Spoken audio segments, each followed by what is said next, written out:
This is awesome, having everyone ready to pay attention, focused, on point. Normally I have to work very hard to get the people that I'm working with's attention, so I appreciate your attention. And I'm going to ask of you right away to get a little bit uncomfortable.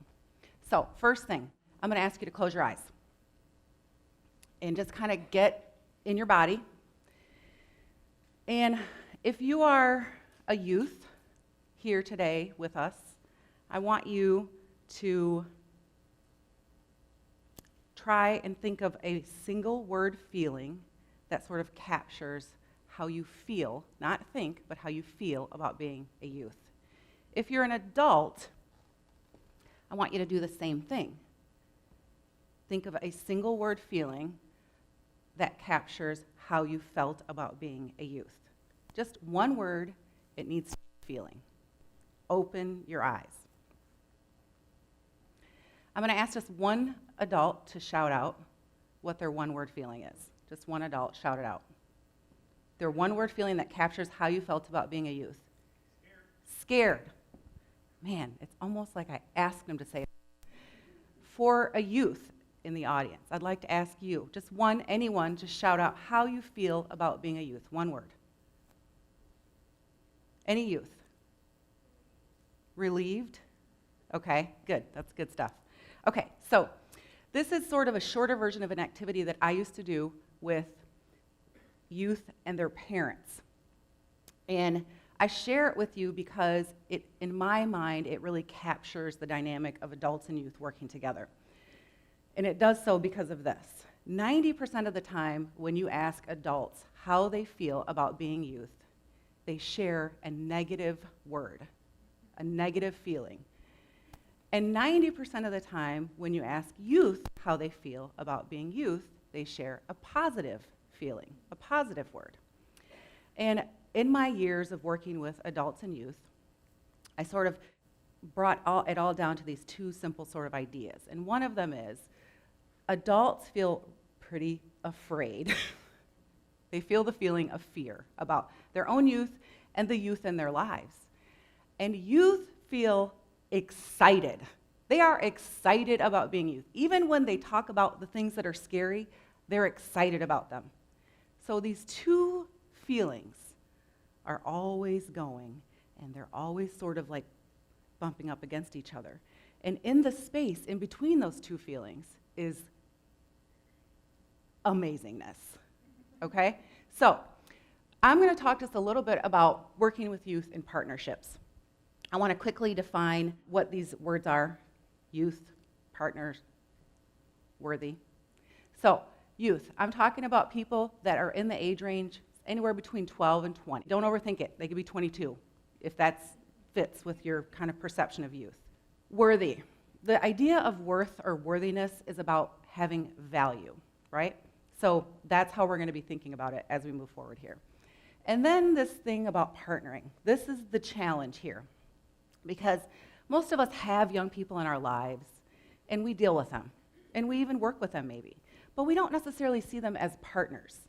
And so thinking about youth as worthy partners is really about thinking about the value of working in partnership with young people to get things done. It's really a simple concept.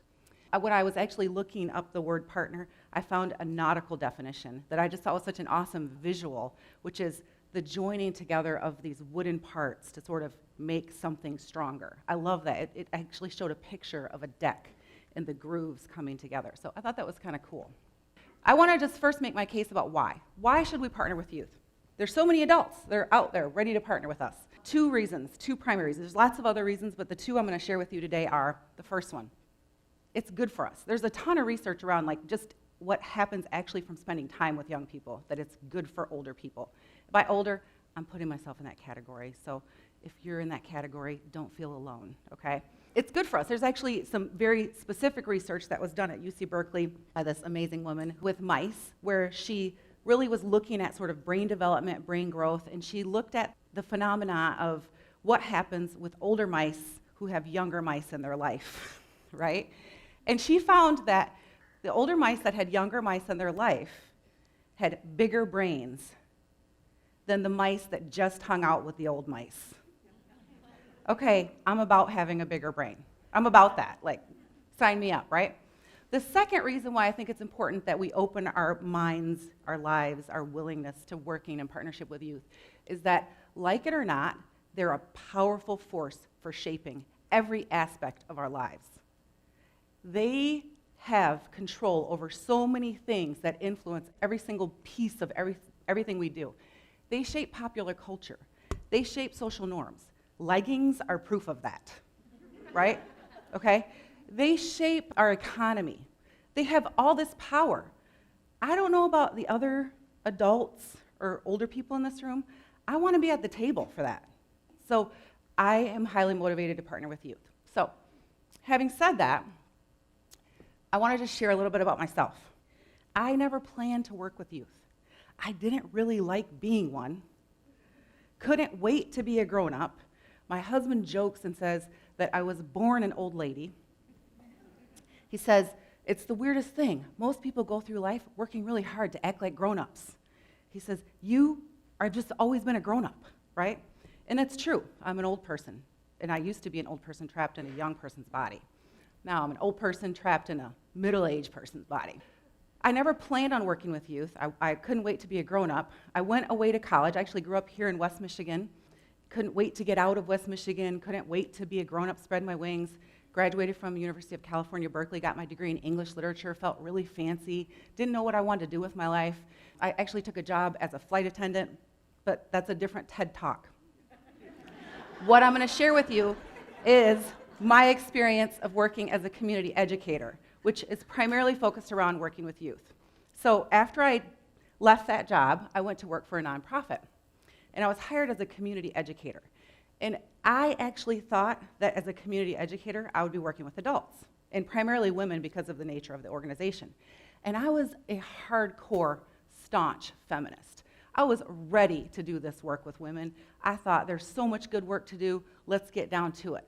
And then I learned that about 80% of my job was going to be working with youth. And I was like, I didn't even like being a youth myself, what I said at the beginning of this, right? I decided that the sort of like driving force in my life was my desire to serve. I had this really strong need to serve. And that was coupled with a really strong commitment to social justice. And I felt like I learned really early on that working with youth was going to be very important if I wanted to be effective in those two ways. So I got on board. I was like, I can do this, no worries. So I started working with youth. What I need to say about this idea here, which is that an old lady is taken in by young people, is that all I really had to do was show up. I didn't have to be an expert. I didn't have to have all this knowledge. I didn't even really have to have strong skills. They taught me. They taught me, right? And here's what they taught me. First, they taught me that the starting point is always creating the space. There's always a starting point. And when I say create the space, I don't just mean physically, which that's part of it. I mean figuratively as well. So what this looks like is, I use this example even though it feels a little bit harsh. Classroom is a perfect example of not a good space for youth, right? All the chairs stacked up. Creating the space is physically, you feel comfortable, young people want to be there. Typically it involves food. Typically it involves other young people, involves interactive activities. That's what creating the space is about. So that's one of those things that we can do that. Most of us can do that. If you are sitting in this audience and you're like, I'm never going to work for a nonprofit doing community organization, I'm never going to be in that setting, you are going to be around youth at some point, right? So creating the space for you could just look like saying hi, inviting them in to what you have going on, whatever that is. Okay, the next step, build the skills. This is super important. I can't really stress enough how important this is. When I say build the skills, it's not the secret toolkit that you're going to get when you've gone through all these obstacle courses. That's not what build the skills is. Build the skills is about learning to listen, It's about learning to ask questions. It's about learning to respect the space. Notice I'm talking mostly about what adults need to be doing for youth. This is an important dynamic because young people spend most of their life feeling really disempowered and really discriminated against. And adults spend most of their life feeling like big man on top, right? We've got the power, we've got the purse strings, we've got the housing, we've got the legislation, we've got the power.